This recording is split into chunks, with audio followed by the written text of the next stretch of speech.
Hey folks, thanks for tuning in. Coach Josh here. Yes, we had some technical difficulties, and the original call for our first gear chat, the audio didn't record, just the video, for whatever reason. So I apologize. That's nothing I can do anything about it, but it's probably my fault. So what I'm going to do instead is just go through the questions that we have on the Facebook group and re-record the answers, and then you'll see this on the Facebook page. So I know there was a few questions that came off of other questions, so I'll do my best to remember and answer those. Feel free to bring any questions you have based off of these answers or this chat to next fortnight's gear chat. So let me get started. Now the first one was actually a question about polarized lenses and glacier sunnies.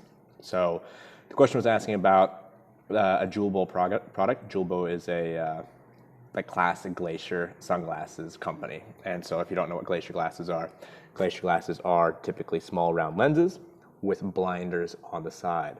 And the blinders stop light ingress and glare from all the snow and the ice. So with that, the key feature is where are you trekking and how long are you going to be trekking there. So with glacier glasses, the idea is to stop as much sunlight glare as possible. Now, polarized lenses will reduce that, but that's not necessarily a good thing. So polarized lenses are great if you're spending a lot of time on water. If you're doing snow sports, they can be beneficial, but the challenging thing is that the glare on a glacier, if you're traversing a glacier, you use that glare to tell you whether something is ice, snow, water, or a gap into space, which can be hard to judge. So typically, it's not recommended that you use polarized lenses for glacier traversing or lots of time on glaciers and on snow.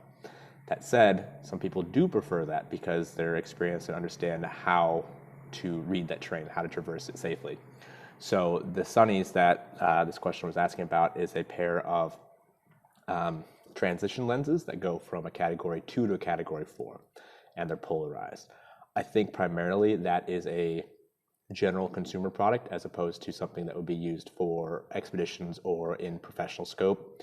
So I would still not recommend going with polarized if you're unused to those terrains. I would stick with a category 4 lens for the actual glacier crossings if you have that available. If not, use a category 3, which is a very dark standard use sunglasses lens.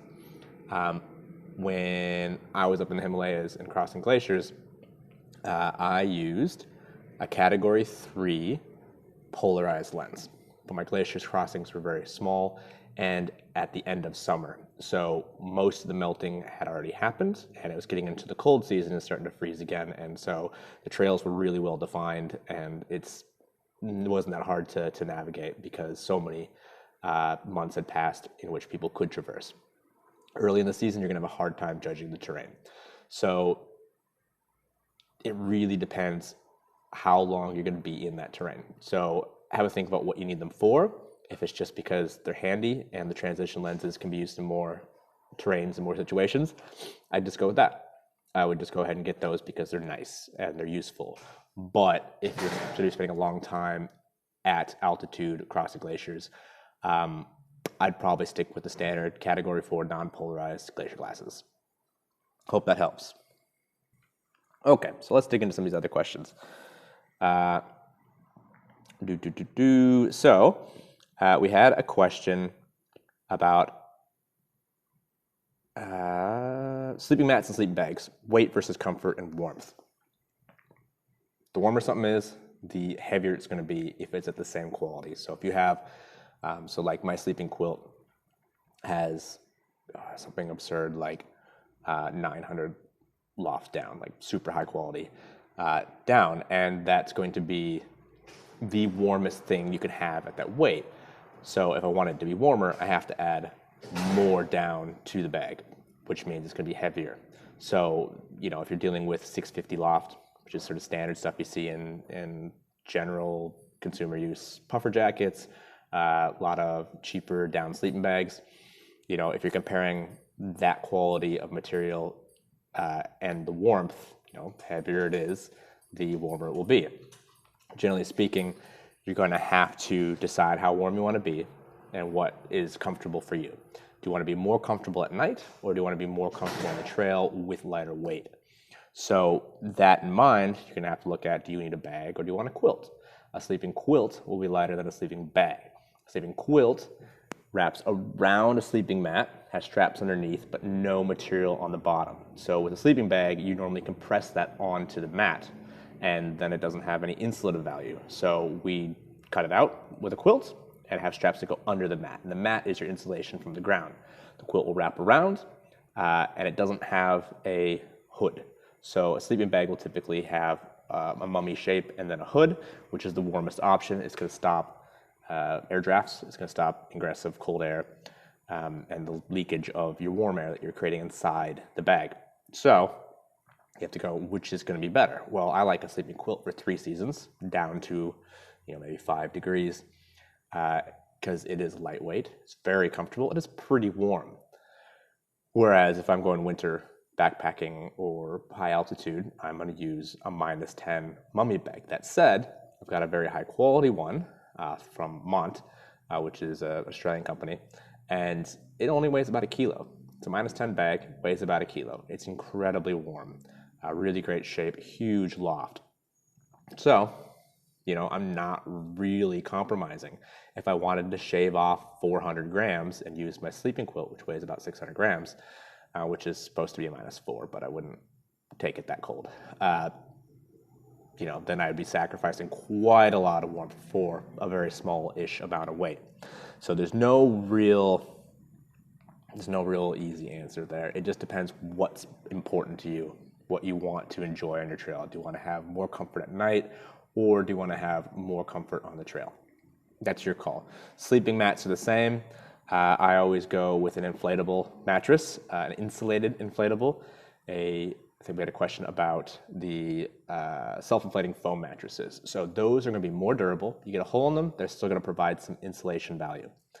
A non-insulated, non-foam air mattress of any sort might be the lightest option, but it will be the coldest and has the most chance of puncture and then being completely useless. So if you have a insulated air mattress, so I have what am I using now? It's a Sea to Summit. I can't remember. It's one of the form cut ones. It's not a rectangle. It's a mummy shape. It only weighs 500 or 600 grams. It's got insulation, so it's got a layer of foil insulation in it. It packs up to about the size of a Nalgene bottle. So those are pretty comfortable, very lightweight. You could be more comfortable if you had a square one, but the mummy saves space and weight. It could be more comfortable if it was thicker. It could be more comfortable if there's more insulation. But every time we add more comfort, we have more weight. So you have to find a middle ground. So have a think about what's important. If you're backpacking, weight is super important. And then if I'm doing car camping, then it's going to be much more important for me to have absolute comfort. So I have a queen size self-inflating foam puff-up mattress for car camping, which is great, but it weighs like 10 kilos. That's always the balance. So I can't tell you what to choose. You're just going to have to figure out what's most important, what fits your budget, and make the call there. Some people prefer a better mattress and a lighter sleeping quilt or sleeping bag. Anyway, let's go on from that. There was a question here. Fun one. So is it better to get a 2-person tent for a solo hiker for more room, or should you be more concerned with weight savings? Different question, same answer. So a 2-person tent doesn't actually tell you a ton about what the tent is or how much it weighs. Generally, we'll assume it's heavier than a 1-person. But let's see here. I use a tarp for solo stuff, and it's a, what is it? It's 2.5 by 3 meters. So that gives me a pretty big rain coverage space inside. But there's no other layers, there's no vestibule, it's all one vestibule. So you've got crosswind, I can cinch the sides down. That might be a comfort issue. If you're changing your clothes, you're exposed. So there's some comfort things, but it's a fairly large space that I have covered, and it weighs, again, 300 or 400 grams for just the tarp, and then I use a ground sheet, sleeping mat, sleeping bag on that, and in the summer, I'll use a mosquito netting that I hang from the inside. So that's a lightweight thing, but I'm obviously giving up some comforts, but I have lots of space. When we're looking at a 1 versus 2 person tent, we have to look at, do we want dedicated poles or do we want to use our trekking poles? Because you can get a tarp tent, which is a brand, but there's also a style of tarp tents, where you use your trekking poles to set it up. Well, that saves you a heap of weight, and you can get a 2 person one that will weigh less than any 1 person tent with dedicated poles. So if you're using dedicated poles or if you're using your trekking poles, there's going to be a big difference in the weight and size you can carry at a certain weight. So having a look at whether or not you are going to use dedicated poles. There are tents that only use 1 pole. There's tents that use 2. If you don't use poles, you can go for a tarp setup, which is super light, but then you have to have trees and things like that to actually hang the tarp off to set it up. Lots of options there. There are some really lightweight dedicated pole tents. So like I have a 2-person Mont Moondance 2, which is a 2-person tent. It's a freestanding tent. And I'll talk about that in a second. It has dedicated poles. It weighs about 2 kilos. 2 kilos, lots of space, heaps of space. It's very tall, actually. And it's got vestibules on each side. So 2 entrances, 2 vestibules, fairly tall, 2-person tent. You could probably squeeze 3 small people in there. And that's going to be a pretty good option for a lot of people. If you're trekking with friends, you split the weight. Someone carries poles, someone carries the material. If it's solo, I'd take that for a winter hike. I would take that if I had a base camp. But if I can have a shelter that weighs 600 grams and I'm walking every day and I'm just camping to sleep and cook and then wake up and leave, I'm going to give up some of those comforts. So that, again, comes down to what you're willing to give up for what comfort you want. Do you want trail comfort? Do you want camp comfort? Decide that and then look at what your options are. If you do a lot of camping, having a tarp that you can use as a solo camper or a tarp you can use for a shelter when you're camping with others, well, then you have 2 shelter options. You have your tent and you have a tarp, and that gives you lots of choices. So I can't tell you what's better. I'm always looking at weight savings because being exhausted on the trail makes life hard. Okay, let's see here. Aarn packs. So, question is thoughts on Aarn's packs? Thoughts on Aarn packs? Not a question, but someone's asking for my thoughts. So an Aarn pack is I believe I should have checked this before, a New Zealand designed pack.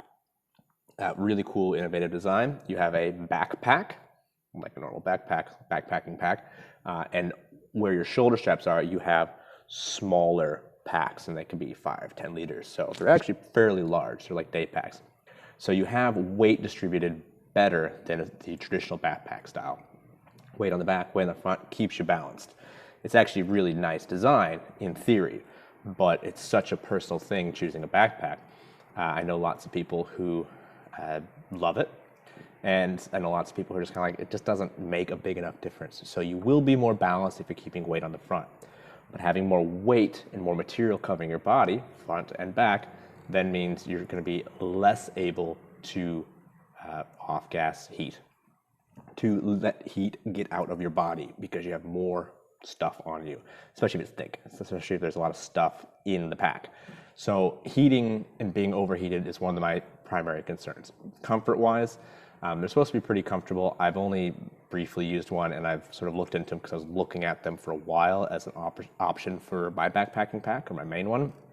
But the difficulty in putting them on, taking them off if you need a quick break or have to stop and use the toilet, the size of them in relation to the individual who uses them, and then if you're using trekking poles, all these come into play. So find one, try it on, see what you think, put some weight in it, especially on the front, and see how that balances out for you.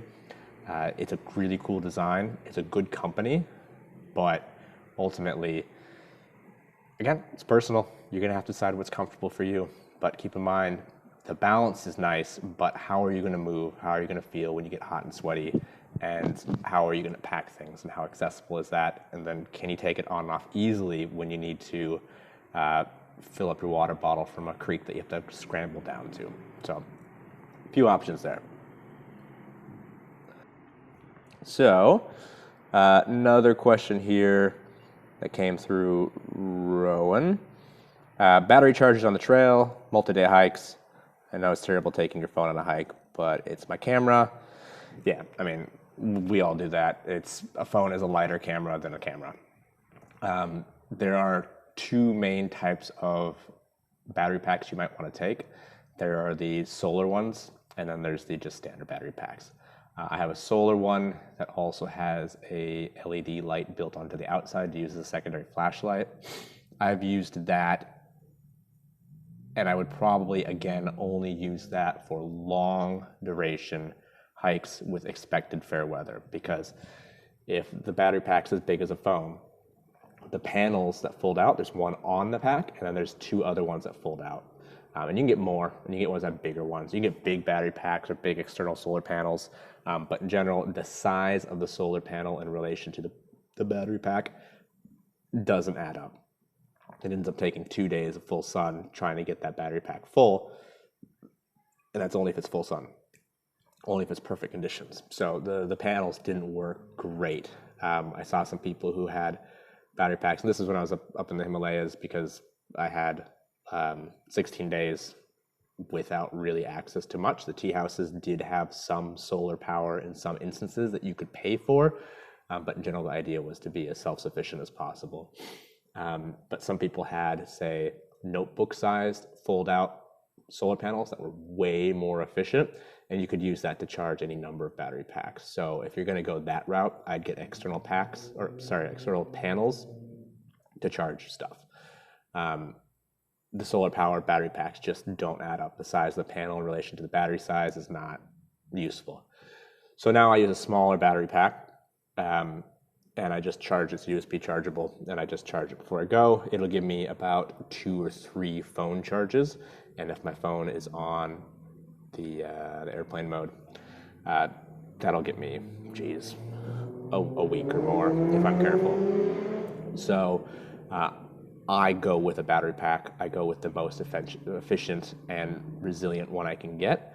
I find that because I use my phone for navigation often, when I download maps, or I use it for photography, or even emergency comms. In Tasmania, you're not usually that far off of getting reception if you just climb a mountain, and then you're going to have some reception at the top. So in an emergency situation, in Alpine, in this area, and certain other areas of the world, having that battery pack can be very useful and worth the wait.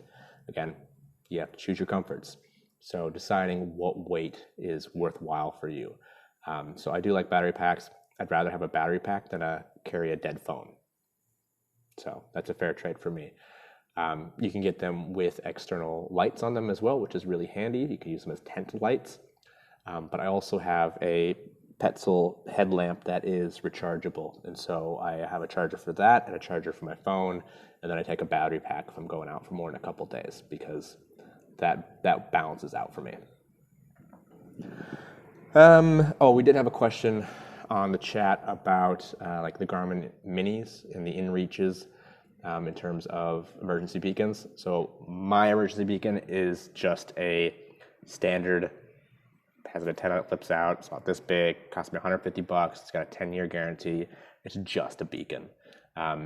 The inReaches and the Garmin's have subscription services that allow you to send text messages. You can send text messages, you can do emergency calls. That might be a useful feature. I can't be bothered with that, and just because I'm not out as much as I'd like, I don't want to pay for the subscription either. But I do know a lot of people who do use them, and they're very handy. If you want that peace of mind of being able to get I'm okay text every night from someone, or send one yourself, those are usually things you can pre-set, and you can just hit a button that says I'm okay, and that goes to the designated number. Boom, people know you're all right. Sometimes I just would rather disappear, so I don't bother with that. Your call. Useful feature. You're just going to have to do a little shopping around because there's a lot of options now. There's really fancy options and there's very simple options that are just little boxes. You have preset text you can send. Boom, hit a button, sends it. And some of them have keypads. Some of them are satellite phones as well.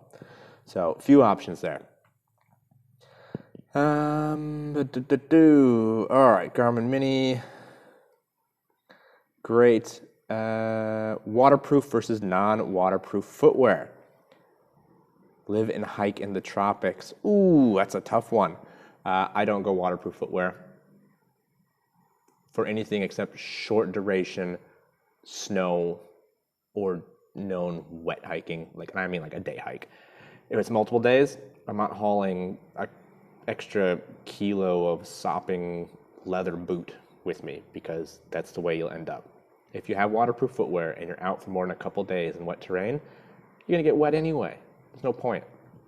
So I always go lightweight. I use Altras right now. Lightweight trail shoes. If I'm wearing shorts, I'll use short gaiters that just sort of like ankle gaiters that go over the top of my shoe, stop debris from getting in there, but they're definitely not waterproof.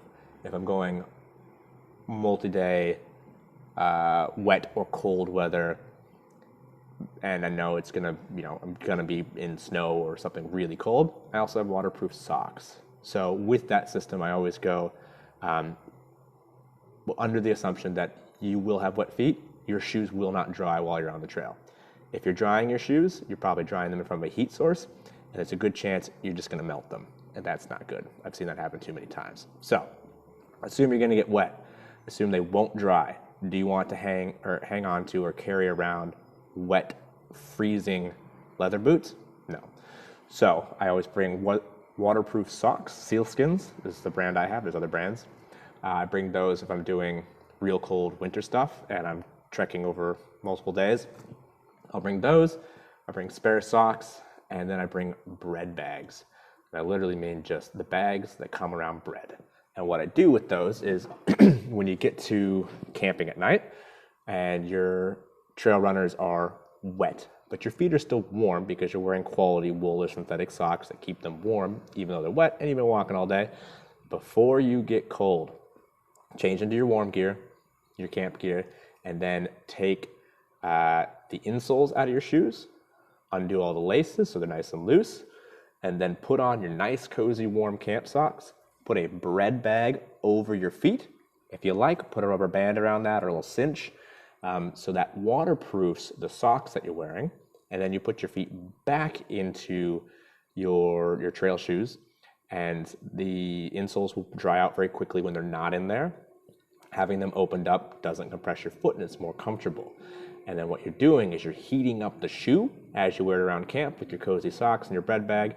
Your feet stay dry, the feet stay warm, and that heat radiates out through the shoes and helps dry the shoe. So that is a very low-tech, lightweight option for avoiding trail shoes and helping your shoes dry through an evening. They're still probably not going to be 100% dry, but it doesn't really matter because they're just going to get wet the next day too, assuming we're in wet terrain. Now this individual, Anna says, live and hike in the tropics. Cold is not going to be necessarily an issue. Wet is. And the big thing that you want to avoid is like trench foot, getting foot fungus and having your blisters rot off and things like that. So just being mindful that you always get your feet dry at night. Carry a wax or fatty balm, like a foot massage balm. Rub that into your feet. What happens when your feet get really wet is they get, what's the word? Masticated? No, that's chewing. Macerated. So they get all gross and curdle looking, and what happens with the water is that when you get really wet feet and they get pruny, all the oils get stripped off. And then when it dries, your feet end up cracking. So when you dry your feet off, before you put them in your nice socks and your bed bags, rub a greasy balm of some sort into them. Something with a bit of like lavender or eucalyptus or tea tree has a bit of antiseptic properties. That's a good thing too. But condition your feet when they're dry to replenish those oils that are going to be removed because of all the water and the socks rubbing on it. Then put them in the nice sock. Then put them in the bread bag. and then put them in the wet shoes without the insoles. And that will work in the tropics, and that will work in the alpine. It'll work everywhere. So that's my recommendation for dealing with wet shoes, wet feet, wet terrain, tropics. You're going to get wet feet. You have to accept that fact. I think, let's see here. Good. Garmin in reach, Garmin Mini in reach, tropics. And I did have one last question I remember seeing about carrying small ointments and stuff. So sunscreen, hydrocortisone. I use just go to the camping store, get these tiny little, they're like that wide, about that tall. They're just little like cream tubs, and they have a screw cap, and they're hard. I don't like the silicone stuff because they're hard to clean. And silicone's heavier than hard plastic anyway for the same size. So I get those with screw cap. I put zinc cream in one, and you can bring antiseptics and stuff like that too. But zinc, as in the zinc you use for sunscreen, is the best sunscreen and pretty much the only one I use most of the time. And it's also an antiseptic. So the zinc oxide that you use in that is the same zinc oxide they have in nappy cream and in wound ointments. So that also works for small abrasions and blisters and things like that. So that one's my double up thing. But little cream tubs that you get from the camping and hiking stores. That's the easiest. And they're just durable and they last forever and ever. You can also repurpose small like lip balm containers or any like massage balm containers, the little tins. Those are really durable, not as waterproof, but they last forever and you can make them work. Cool. I think that's all the big ones that I can remember and that I found on the Facebook page. So if you have any extra questions, feel free to just throw them on the Facebook page, and then we'll get onto them for the next chat. So again, sorry about the technical difficulties, and I will see you in a couple weeks.